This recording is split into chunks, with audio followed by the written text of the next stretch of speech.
Hello everyone, welcome back to my channel and thank you for joining me for your spirit message today. This is going to be a message targeted to anyone watching that needs some advice and guidance. And of course it's going to be a collective message, so if you've clicked on this, regardless of your sign, this reading is going to be for you.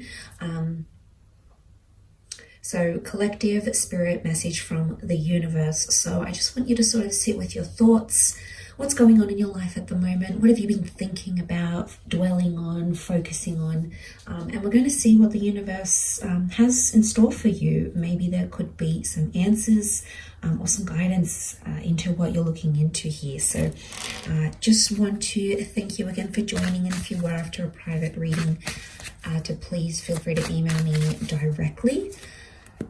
Otherwise, let's have a look at your guided spirit message. What is it that universe wants you to know?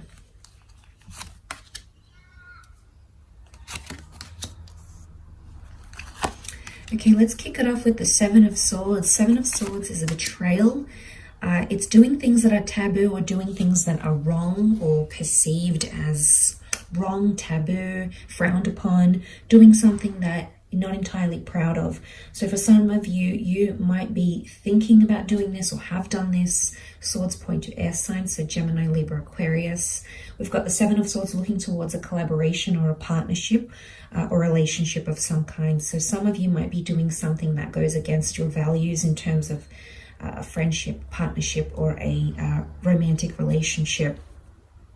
And I think it's starting to weigh heavy on you because you're noticing, I might not be doing the right thing by this person or by this contract or by this enterprise or partnership. So I think some of you may be in an energy where you're trying to get away with something here, but it just festers, and I think it's kind of growing and growing, and you're realizing something needs to change or I need to do something about it. It can also be done to you. There might have been a betrayal or a transgression towards you from your significant person, particularly maybe if you're dealing with a Leo partner or a Leo collaborator of some kind. And it's starting to weigh heavy, okay? Something has to change, something has to give. So I feel like some of you are definitely going through the motions, but I think there's a resolution that can come from this, and that may be a sign here. But look, the next card over is the partnership card. So I feel like there's a guided message about a collaboration or a partnership, an important meeting, conversation, or interview, or a relationship that's very much about to be the focus of your life, if it isn't already. It's a beautiful soulmate connection is what I'm seeing. So you're brought with a particular person for a reason. So this is fate, the universe, God bringing you to this person here, which is beautiful. So I think pay attention to the relationships, the people and networking connections and professions that are being made, because I think they are all to guide you. Okay, they are supposed to bring you into your power. It's a Leo energy. So connections, partnerships require initiative or are going to take precedence in your life around this time frame. It could also be an engagement or a partnership of some kind as well. It could be marriage here. There may be proposals coming up, absolutely. The next card over is the Death card, okay? A card of endings or something needing to end. In particular, in this first row, in this top row, there is very much this focus on things that are hidden in the closet. It's a Scorpio energy. Scorpio energy is private, it's hidden, it's things that are sort of behind closed doors, it's things that are underground, it's things that are in the dark rather than in the light. So definitely something about some secrets, things in the closet, coming out of the closet. There's something that you've maybe been suppressing, even if it is on a subconscious level. So you might not even be aware of it, but the universe is trying to bring this to your conscious side, okay? It's wanting you to realize and work through this. But look, it can be an old way of life dying. It can be major changes for a lot of you, or transforming your image, your persona, who you are in the world, how you present yourself. It can be terminating a contract, a relationship, and a lifestyle of sorts. But with that death, it's a transition period. So some of you might feel like you're a little bit in limbo, but you will come out of this. It will pass. You're just probably through the midst of it all, but this won't last forever. Nothing does. This moment shall too pass, and you will be able to reinvent yourself or close off a chapter, but at the same time, reopen it in a very beautiful way. This notion of, you know, these powers of like death and you know, this ace here, it's really telling me that you have to trust whatever is coming to an end in your life, or whatever you feel like you have to end or walk away from. It might not be permanent, might not be forever, but it might just be the best thing you ever did. So it will be wise to remember that as you come into your life and what's going on. Next card, Ace of Pentacles, Hand of God, offering you a physical asset or a physical change of circumstances, more wealth or an opportunity to create money, a new living situation, having a physical asset in your hands, perhaps a car, something of value, however, and something that could prove lucrative or make you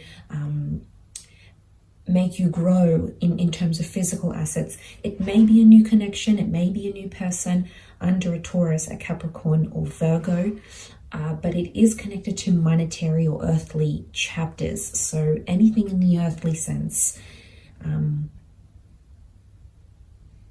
very likely to be sent to you. So I think it's a good sign. It also looks like the sun. So following that black flag of death, we've got the beautiful golden pentacle, which looks like a sun. And the sun is all about illumination. The sun injects harmony and happiness, and just, you know, lights our path when we feel like we don't have a clear path or things aren't really making sense. So trust what the universe and God are putting in front of you, because it's all for a reason. That Ace of Pentacles is literally being handed to the High Priestess, a very strong spiritual card or fertility card. So for a lot of you, big chapters in those areas of your life. Black and white pillars, the yin and the yang. So again, this column, both number 2, there's either 2 powerful connections or 2 powerful partnerships, or seeing another side of yourself that's going to be illuminated in a very powerful way. This is all about duality. This is the back and forth, multiple homes, multiple income streams, multiple partners, or focusing on that one powerful relationship or collaboration in your life. But a very fertile kind of energy, very much a spiritual venture here. So I think a lot of you might meet someone or connect with a person who's going to open up your eyes spiritually, which is very profound, could very much contribute to that change of, you know, self and reinvention with the Death card, absolutely. She also brings religion. You know, we've got the cross, we've got the Islam crescent moon, we've got the Jewish Torah. So spirituality and faith and religion, you might be called upon these things through a person, through some sort of collaboration, but there's a reason why. And it could also be too, as a number of partnership, your devotion to that may grow, and that relationship may really blossom, and you will find that contributes to that reinvention, particularly if you're going through that 7 of Swords energy. It won't be unmet with criticism, I should say. 5 of Wands, disruption, disharmony, everyone having their own opinion, but everyone's figuring it out for themselves. And I think you need to remember that, especially in group environments. Could be like a family thing. There might be someone who disagrees with the way you're doing things, and they might be advising you on what to do, what's best for you, but really you have to stay true to yourself and what you want out of this life and out of this experience, because I think everyone's going to have their own opinion. Everyone's going to be so willing and so quick to judge others on what they're doing without looking internally, but they could be projecting. So look, if you're working in a group or a social vibe, or a group environment or a cohesive thing, this is a family group, this is a collective, you could see some disruptions in the collective, but this can be a good sign.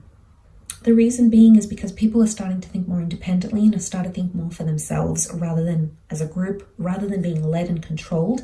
They're thinking more independently. So sometimes a healthy debate or discussion is necessary to see other sides you know, to have empathy, all of these sorts of things. So you might find that there's a bit of disruption here, or you might find you no longer gel with a social circle, a certain community, a certain family dynamic, a group or creative project. And that's okay, because notice how it's under the death card here. That's part of your disconnection or disassociation. So it's not all bad if you find that you're no longer vibing or connecting the same way as you once did in a certain setting. And sometimes we need a bit of independent thinking, or time to do our own research, or time to just reflect at what we really want, and just having a more objective view at things rather than subjective. So it might be that guided message that you needed to hear, and to help you on your journey here. So look, I hope this reading has been helpful. Of course, these are guided intuitive messages. I hope there's something here that has led you to this video and has helped you garner some answers here in this reading. So very much thank you for being here, and I hope you have enjoyed it. Thank you again. Bye for now.